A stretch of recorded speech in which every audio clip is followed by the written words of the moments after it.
I am. Hey guys, what's going on? It's been a little bit. Zach I'm just back to build race cars. He's not back to build race cars. Yes, I am. No, you're not. What is up, YouTube? How's everybody out there doing today? I wasn't gonna make a video about this, but I started getting into it and I was like, you know what? I might as well. You guys might be interested in seeing it. But we have the 700 plus horsepower CTS-V back here on the lift. And one of the main problems with it, even when we were racing and running 10.6s at 95-degree temperatures, was the original pump, the OEM pump for the supercharger was going bad. It wasn't pumping as much as it could. It's old. It's got a lot of mileage on it, a lot of wear and tear. And I recommended to my buddy to go with this guy here, the EMP pump. I think, if I remember correctly, this is from Pro Speed, I think, maybe. I could be wrong. That's my thumbnail, by the way. Gotta play it smart, guys. All right. So, well, man, where do I start? Where do I freaking start? It comes in a box.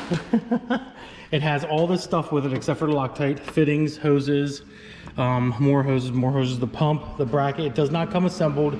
I didn't seem to be able to find any instructions on assembly to the bracket, but I was able to figure it out. So I'm gonna show you that first, guys, because obviously I'm sure somebody out there is gonna wanna know how to do this.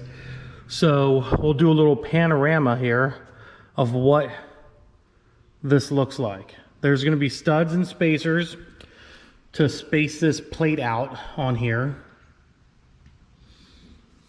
And then you attach it with the 4 hex bolts right here and the nuts. And then I'll show you where this goes on the car once it's installed, but there's a few modifications you need to make before you do that.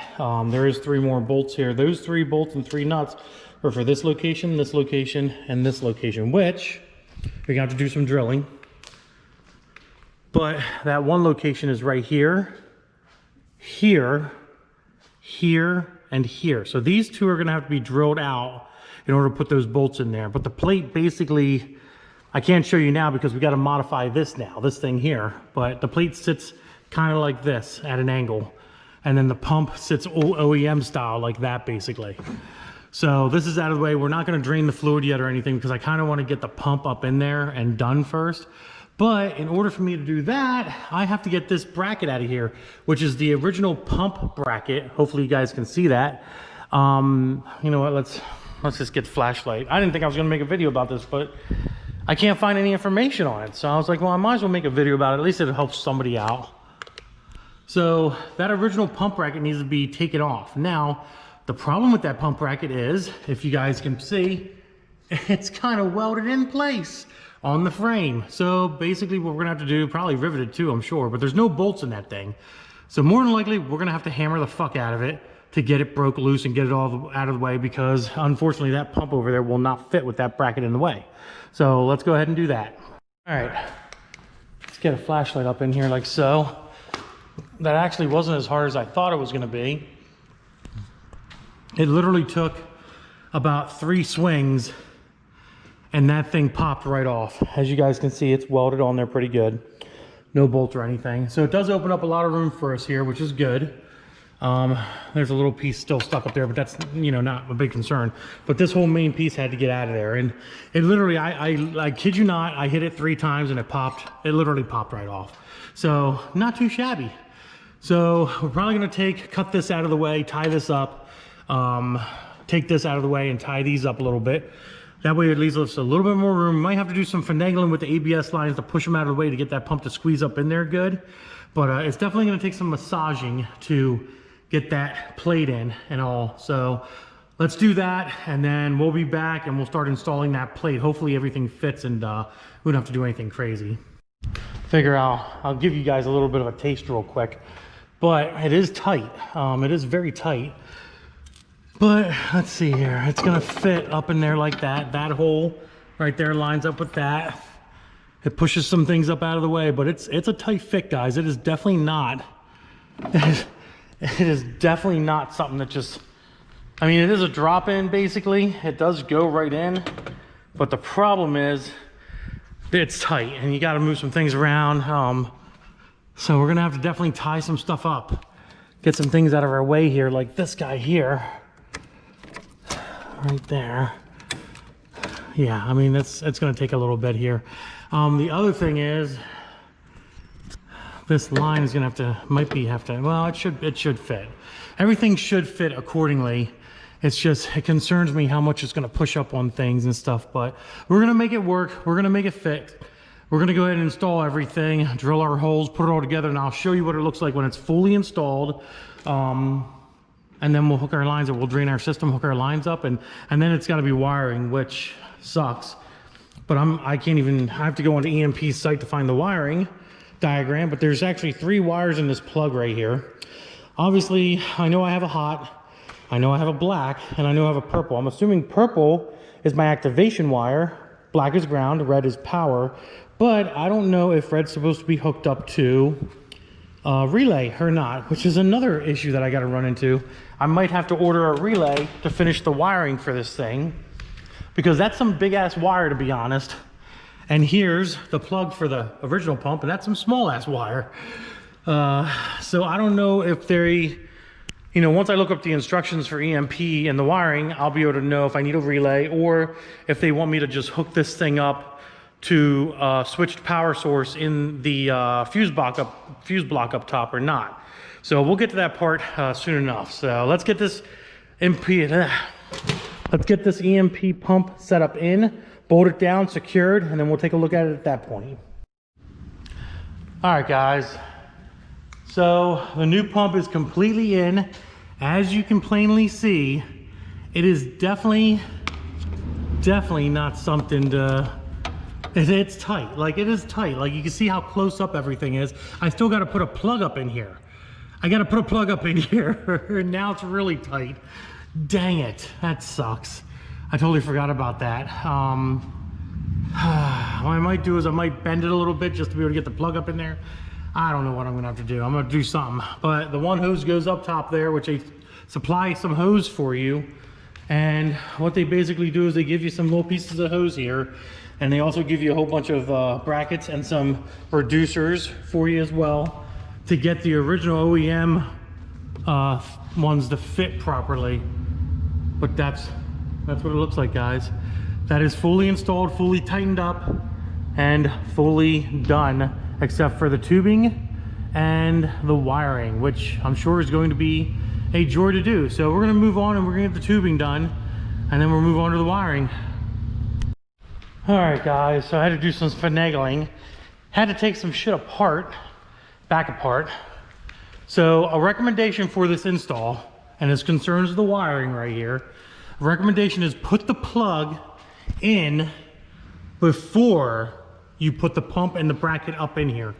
Now the pump plug is up against this frame, as you guys can see, but it doesn't hurt it at all. It doesn't like affect it or anything like that. Probably gonna run the wires probably up through here or some goofy shit like this. I don't know. So I'll probably run the wires up here or up there or wherever. Right now we're just gonna keep them out of the way so we can focus on getting now the lines in, and that's gonna involve using these 2 lines here.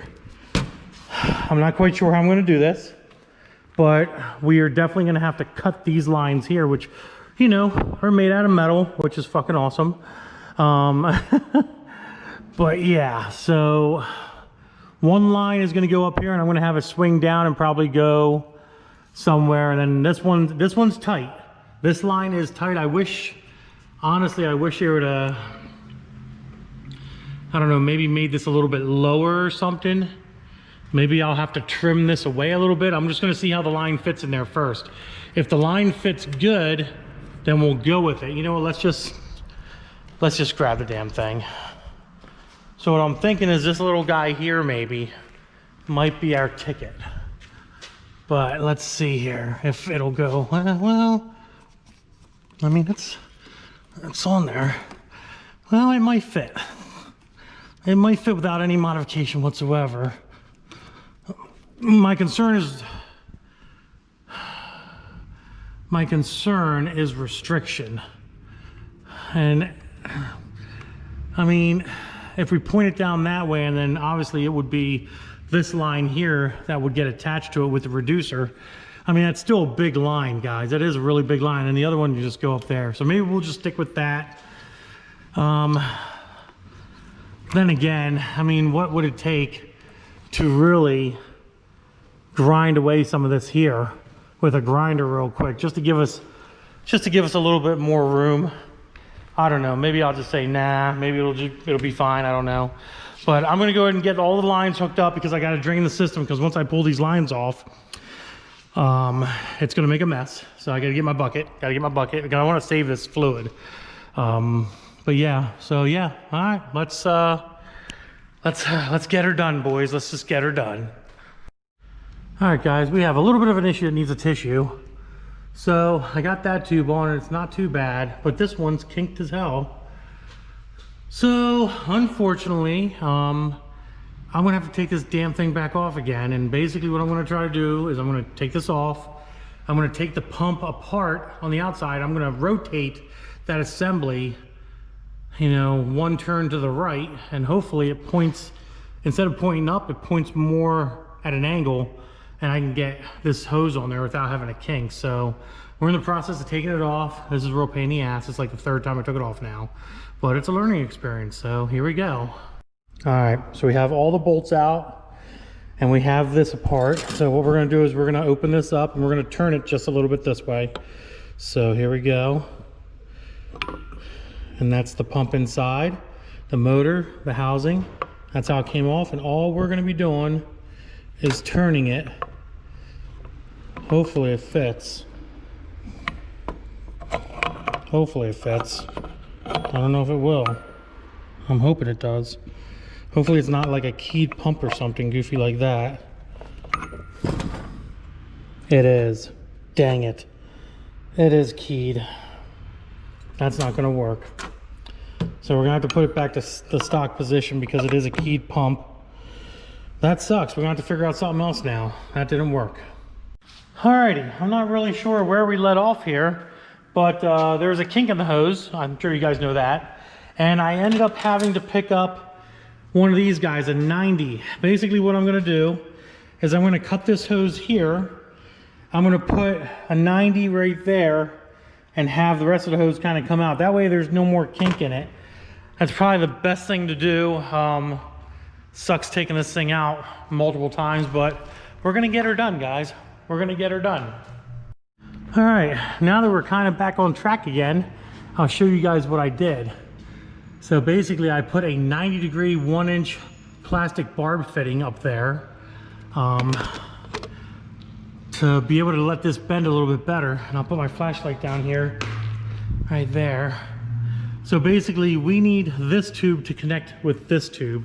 And as you can see, we're gonna have to cut some of this, but the benefit is, look at that. Now it stretches, it bends, and it doesn't kink. And we can tie wrap this all up under here to keep it out of the way. And it goes right into that guy. As for this guy, not too bad looking. It's a little pinched, but it's not terrible.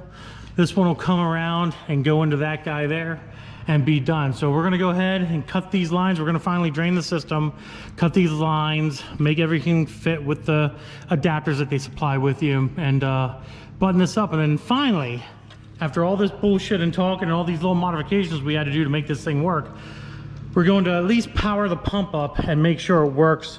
And then we'll probably end up relaying it and wiring it up at a later date. We aren't gonna be racing this weekend, so it's not that big of a deal. But let's get her done. Let's make sure she works and does what she's supposed to do, and go from there, guys. We'll be right back with the finished product. All right, guys, it is all hooked up. Basically what we'll do is we'll tie these up out of the way. No kinks, no bends, thank God. This is doing good. We're gonna tie that up out of the way. Pumps installed, everything but the wiring's done. And that's it. So we'll tie this up and make sure it doesn't hit anything. And then we'll put her down on the ground and we'll just hot wire the pump up with some liquid in there. That way we can see and make sure it works. And like I said, we will go ahead and wire it up at a later date. But yeah, let's get her down.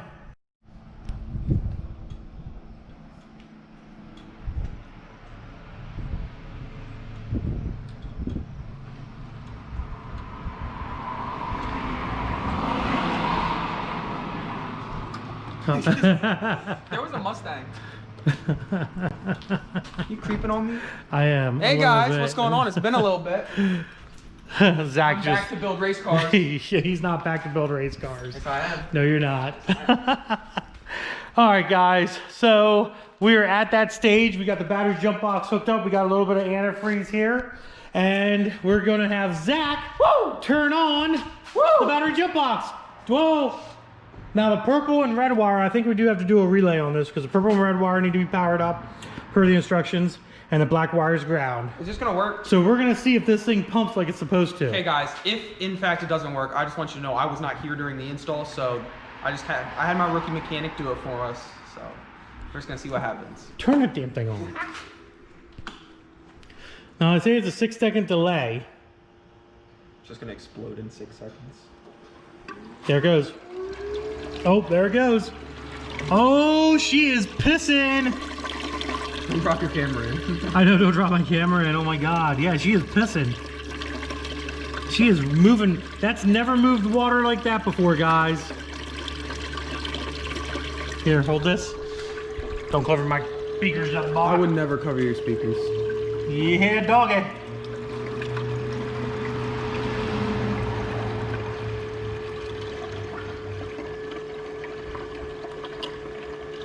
It's a lot of Gatorade. This thing is moving a lot of water. I'm very happy this is working. This is working 10 times better than the old pump. The old pump was like dunzo. But this pump is moving. It is moving fluid. There you go, guys. She's all fixed. We're gonna let her air out a little bit, which I think she's pretty much already aired out regardless. But the pump works. The pump freaking works. The only other thing we gotta do is we probably gotta relay up the power wires to the fuse block. Make sure it works under the key power instead of obviously jump box power, because we're not taking a jump box everywhere we go. But she works. We're gonna see much cooler IATs now, and I'm willing to bet this thing's gonna make even more horsepower with those cooler IATs as well. Plus temperatures are getting really, really low right now, 60, 70 degrees here in PA. So you're gonna be seeing another good video of this thing drag racing within a week or two. And I guarantee you're gonna see some impressive times from the CTS-V. That's about it. Hope you guys enjoyed the video. If you did, give it a big thumbs up. Don't forget to subscribe. Deuces.